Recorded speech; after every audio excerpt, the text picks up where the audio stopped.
Well, it's funny because you've talked very much about how this new consciousness is not accessible just to initiates, to people who are serious practitioners on the path, who have experience dealing with this energy, but it's available to anyone who wants to participate. Yeah.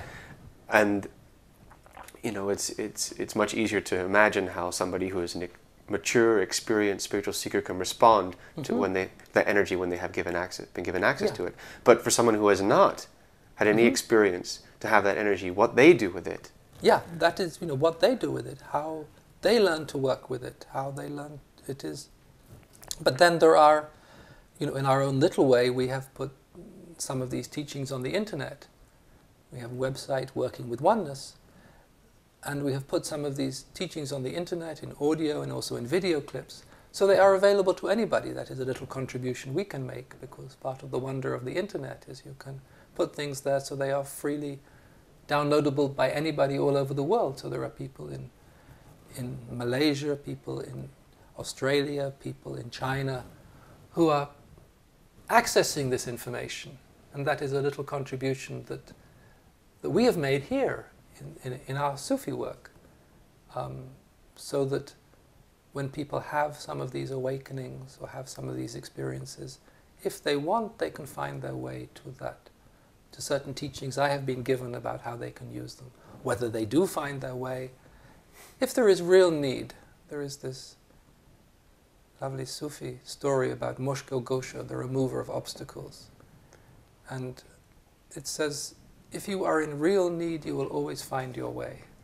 It's one of the strange miracles of life. And if you really need, if you are really sincere, you will find what you need. You will find the way to work with the divine light within you. You will find the way to access your own wisdom and use it for its highest possible purpose. And also use it for the need of the time, because Sufis are children of the moment.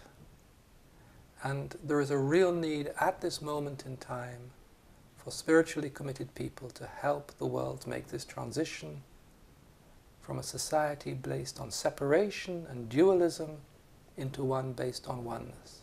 And that is not something esoteric. This is apparent. You can see it everywhere.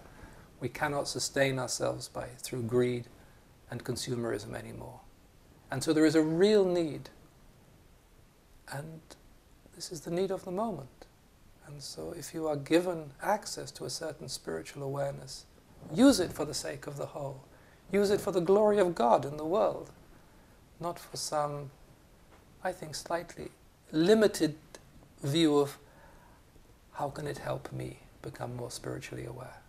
I think it's time we grow up a little bit and realize the ancient truth is that spiritual work, like shamanism, like alchemy, is always for the sake of the whole. It is always for the glory of God.